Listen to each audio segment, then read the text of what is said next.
If Zote were as powerful as he tries to convince everyone he is, the dream of him from the one girl who actually thinks he is indeed all that.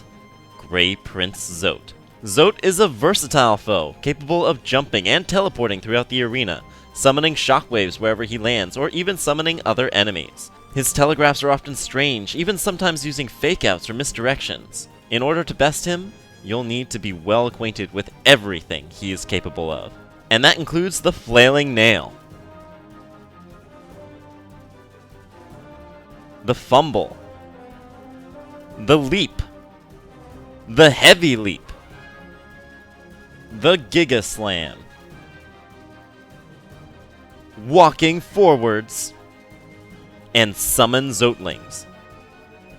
In addition, much like the White Defender, Grey Prince Zote is actually multiple iterative fights, which become stronger on each rematch. But, unlike the White Defender, his first fight doesn't include all of his attacks. For the sake of efficiency, I'll also go over Summon Bombs in this bio, even though we won't see it till a little later. So, the Flailing Nail, at first glance, seems like a pretty simple charge attack, but this one is unique in the way he continues to face the knight, and will turn around if you get behind him.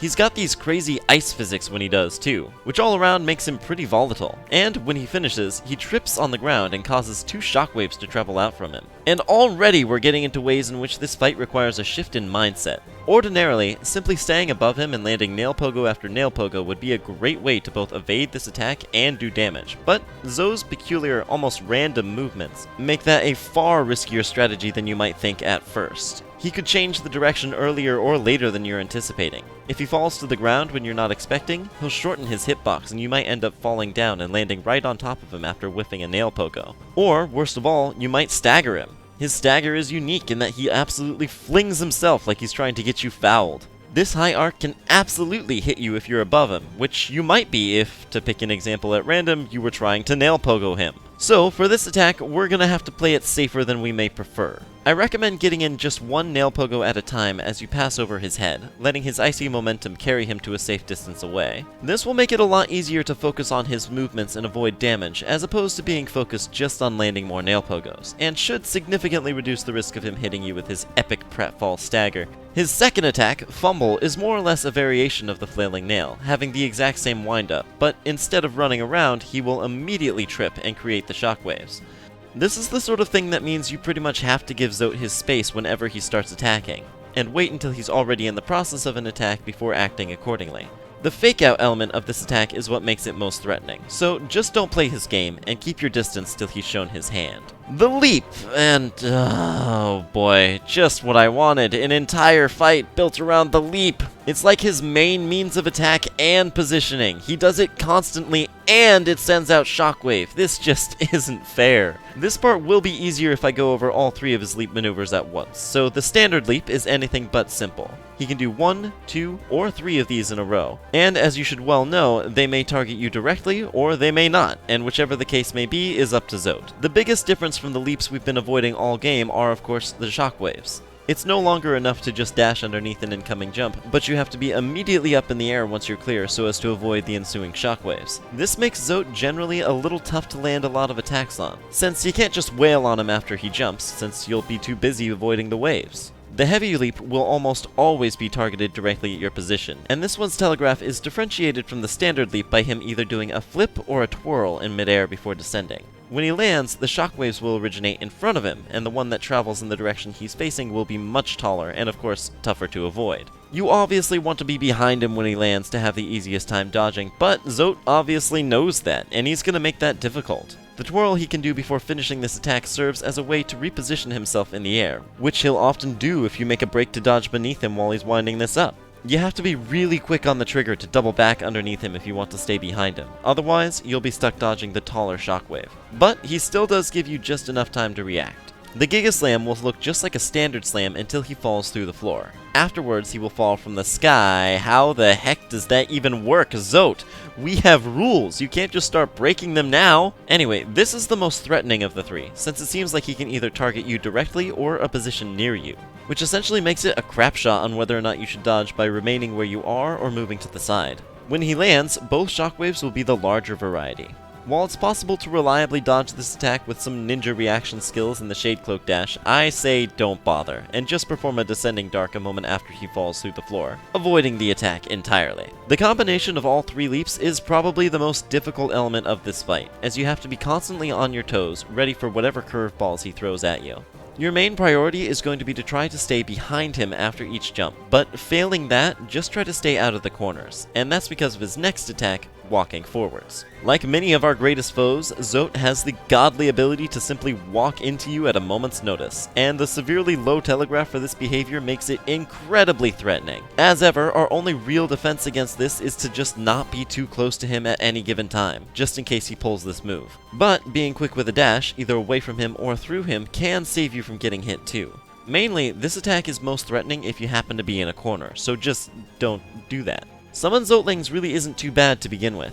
In the first fight, he'll only summon flying Zotelings, but in fights 2 and onwards, he'll start summoning flying ones and hopping Zotelings. While they both move very differently, your goal is the same, and that's to remove them from the equation as quickly as possible. They are invincible for a moment when first spawned, so it does take a little bit of restrained timing to wipe them out as fast as you can, but luckily, they only have 20 health each, so there really shouldn't be any situation where you can't take them out with one slash. Use spells if they end up being in an awkward spot. The more just things you have to pay attention to this fight, the worse off you'll be. His final attack, which he starts using from the 3rd fight onward, is Summon Bombs, where he'll summon 3 or 4 volatile Zotelings, which explode either after taking 30 damage or after a few seconds. Unlike literally every other orange explosion like this in the game, the base damage is only 1 mask, so these aren't actually a larger threat than Zote himself.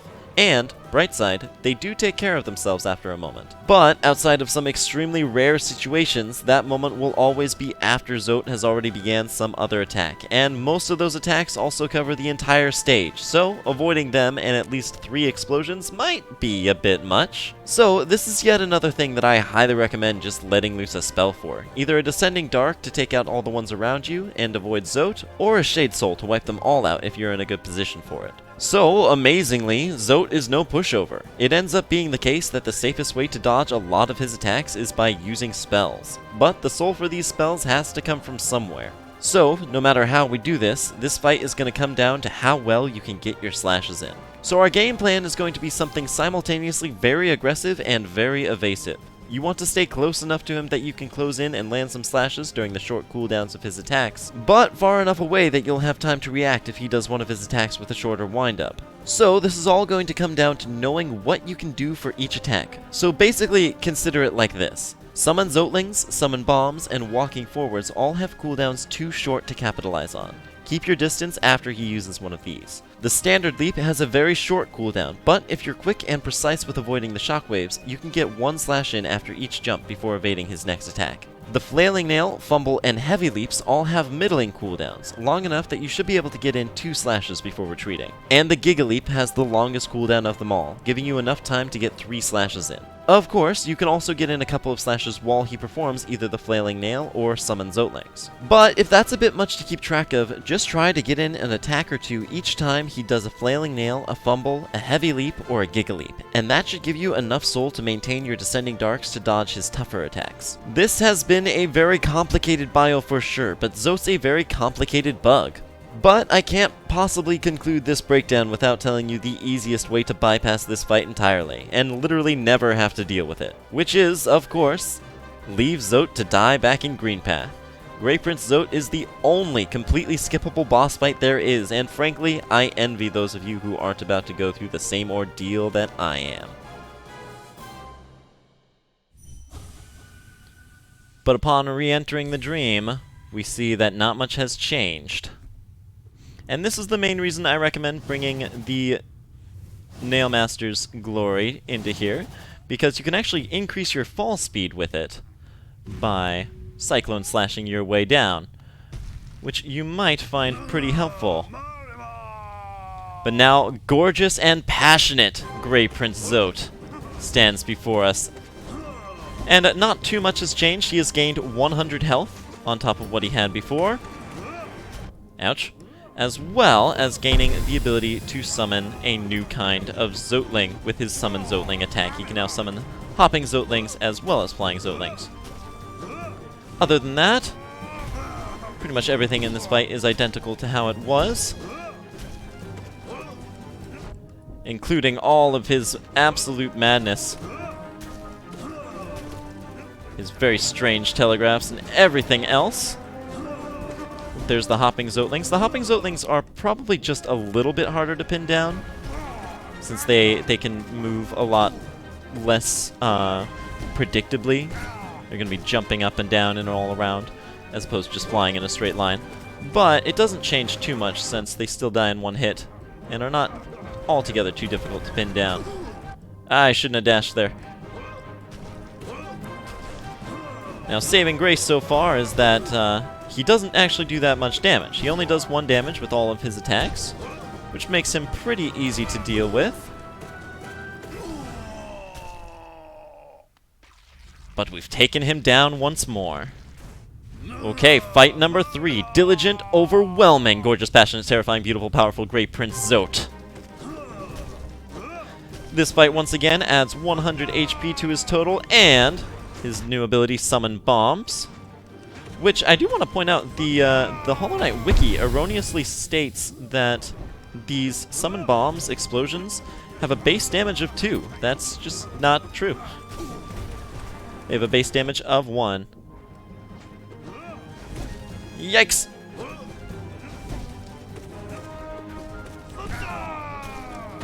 So far, so good, though. He hasn't got too many tricks up his sleeve that we haven't already well prepared for. As long as you are ready on the dash, every time he moves, you can just about deal with him. Now, the Zotelings are strong enough to survive one of the 2 hits from... Ouch, shoot, I wasn't fast enough. That's alright. One of the 2 hits from our Descending Dark. So you gotta be pretty on the ball in order to take them down. But that's 3 fights. Vigorous, diligent, overwhelming, gorgeous, passionate, terrifying, beautiful, powerful, great Prince Zote. He now has 1500 HP, as well as all of his main attacks dealing 2 damage. All of his Zotelings still only do 1, however. Except for, I believe, the explosions of the bombs now do 2. Yes, indeed. But I believe contact with 1 only does 1. It's a bit confusing. And this increase in damage has obviously made him a lot harder very quickly. Yikes! Alright, we're fine. Just about got him down now. He doesn't actually take too many hits. 1500 does sound like a lot, but our nail is powerful. All it takes is a bit of relentless fury to match his own. Goodness gracious, alright, that was close. Take that, you fiend. We're going on to the 5th fight now. Against enchanting, vigorous, diligent, overwhelming, gorgeous, passionate, terrifying, beautiful, powerful, great Prince Zote. Ow! Who now does 3 damage with all of his hits. But the Zotelings are still locked at 1. But the explosions, again, that's the exception. You get the idea by now. But he is done increasing his HP, at least. And it seems I spoke too soon, comparing this to the White Defender fight. Because this is just a flat increase in damage. Dang it! Ow! Zote is, in my opinion, not the toughest boss in the game. But, shoot. I got a little greedy there. But he is definitely up there. His overall, unpredictability makes him a threat... shoot. That no other fight in this game really compares to. Nothing else fights you in a weird way, I should say. Nothing that, goes all out and faking you out. The closest thing is the Soul Master and Soul Tyrant. Now, I highly recommend Shaman Stone for this fight, just because of how much easier the larger hitbox on the Shade Soul makes taking out the bombs. Yikes! I'm in the corner. We don't want to be in the corner. Never. Okay, not too bad. Only got hit once there, which bodes extremely well. Because even though that was 5 fights, the equivalent of the white defender, we're not done here.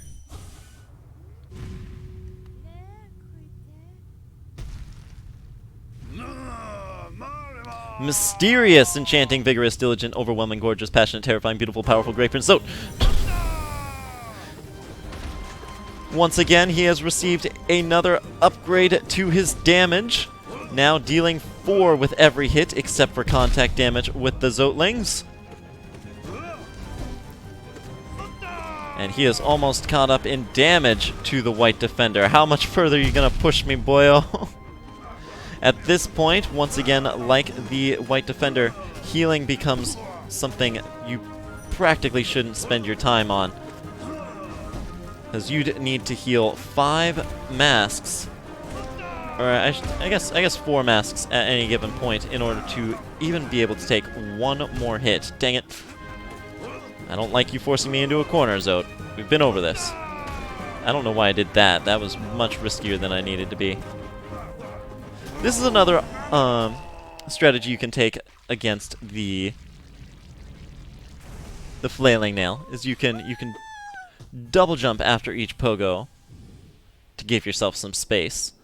In that instance, we didn't have a whole lot of maneuvering room, so that would have been helpful.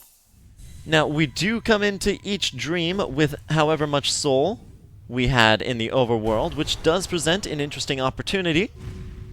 Since we have Salubrious Blessing, if you want to completely fill your soul between each fight on the bench, it's not hard to do. Sensual, mysterious, enchanting, vigorous, diligent, overwhelming, gorgeous, passionate, terrifying, beautiful, powerful, great Prince Zote. Here we go. I've lost track of how much damage he does. This is now 5 masks per hit. More than half our possible health. If you want to come in here with some... with some lifeblood, you absolutely can. Much like with Grim, we are not far from the lifeblood cocoon in King's Pass. That could help a bit during this particular iteration of the fight, but it's probably not something you're going to want to rely on.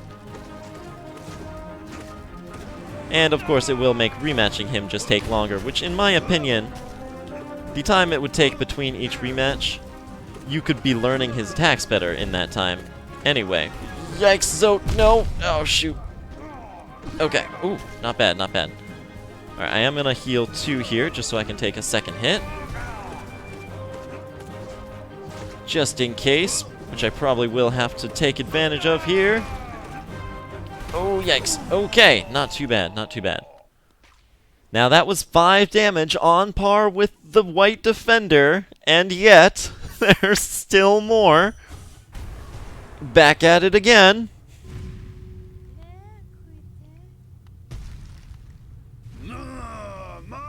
Fearless, sensual, mysterious, enchanting, vigorous, diligent, overwhelming, gorgeous, passionate, terrifying, beautiful, powerful, dangerous, cold Prince Zote. Ow! Now does 6 damage with each hit.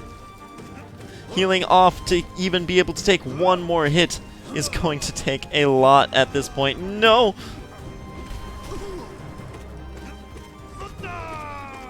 I should also mention, he becomes more difficult to stagger with each of the first few fights that you do, gaining 1 additional stagger hit and combo stagger hit with each of the first 3 fights. It doesn't make a noticeable difference. Oh shoot, that was... no, I dodged the wrong way. This is the most used Cyclone Slash ever gets. Like I was saying, it doesn't make a very noticeable difference, but it does explain why, if you were relying a little more on staggers in the early fights, he may be much more difficult to you later. Using a spell to stall yourself in midair can also be a pretty smart idea to stall out the shockwaves. Honestly, at least he can still be staggered. Unlike someone we know who made us fight him over and over again. I do find Zote to be a more interesting fight than White Defender for sure, so I really don't mind fighting him more times as we are now. No! Alright, heal off at least one, right? That was greedy, and it paid off, but it shouldn't have. There we go! Haha, alright. Invincible, fearless, sensual, mysterious, enchanting, vigorous, diligent, overwhelming, gorgeous, passionate, terrifying, beautiful, powerful, great Prince Zote! His titles now take up the entire screen. There cannot be another fight after that. He now does 8 damage, and his familiars now do 4 contact damage. Wait, not 8, 7. I'm 7 and 4. Not, whatever. Obviously, I'm only half focusing here. That's fine. You can forgive me, I'm sure. Leave me alone. I don't like the corner. Nope. Alright, there's no point in healing now. I guess I could protect myself from getting hit by a Zoteling, but yeah. At a certain point, you just gotta go all out and keep dealing damage. Okay, we took down Zote the Invincible. And he's not done. Okay. Zote, there is one thing I can do here that I have not had good reason to do before. And that is equipped Fury of the Fallen. Now, Fury of the Fallen increases our nail damage by 75%. And that does stack with Unbreakable Strength. While having the 1 mask bonus of Fury of the Fallen combined with Strength, we will be dealing about 170% more damage than we otherwise would. More than double.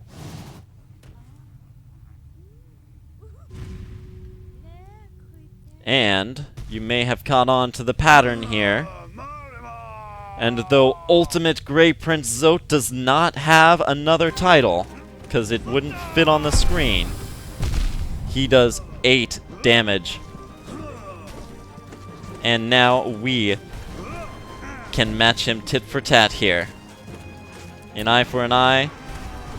All we need is more damage. He said it himself. Match your opponent's strength with your own. I can't see what you're doing over there, Zote. Oh no, the Zoteling got me. I'm gonna try and keep my health as high as it can go. At first here, since we can take 1 hit, since I did end up needing to replace my my Soul Catcher in order to equip Fury of the Fallen, it might not be a bad idea to take my own advice here and just restore my soul between fights so that we have a bit of a reservoir going in. Ah, shoot. Got hit immediately there. Right out the gates. Luckily, I've got all the spell I need in order to dodge your BS, your baloney sauce, sir. Ooh, nice, nice, nice. Doing well so far. Ooh, close one. Now, we don't have a whole lot of hits to deal. I believe that was it. And don't worry too much about the fact that he has all of his titles. No, this is not the 8 damage behemoth that we took down at the end of the last episode, but rather essentially the equivalent of the 3rd fight that we did with him. He has the highest possible stagger stats, deals 1 damage, and has 1400 HP, while having all of his possible attacks. And honestly, this feels like a vacation after what we were dealing with last time. Good to at least get a refresher, but I'm sure you know full well that Radiant isn't exactly going to pull its punches any less. But it does make sense after going after him where he does 8 damage at a time. We might as well build up to doing 9.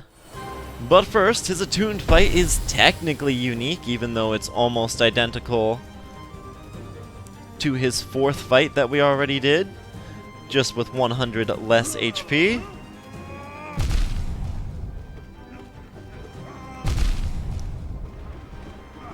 Ow. Jeez, dude. Ow. Ow. On the bright side, each repeated attempt does not require you to fall from orbit to get down to him, so it does make rematching him a lot more bearable, I would say. Not that I found the initial go-around overly frustrating, but if you were getting frustrated, the increased time between each rematch spent just falling down to the ground probably wasn't helping. There we go. Now on to Radiant. Unfortunately, this is a much bigger step up in difficulty than just one more mask. Because unfortunately, it does mean that we cannot possibly abuse the Fury of the Fallen like we did at the end of the last episode. We just have to do this perfectly. Which, if I remember correctly, I didn't have a single perfect fight last episode against any of his iterations. So despite how much practice we got, I'm not super filled with confidence here. That being said, despite how difficult of a bunch of attacks Zote has, I think his Radiant boss is one of the more approachable. Basically because the game... Like I was saying, basically because the game gives you the opportunity to build up to it steadily. Increasing mask by mask by mask does make every single small change, every single increase in difficulty become that much more approachable. I'm glad they don't do it for any other boss, because I don't want to fight every boss 10 times in a row, but it is cool. It's cool what they did here.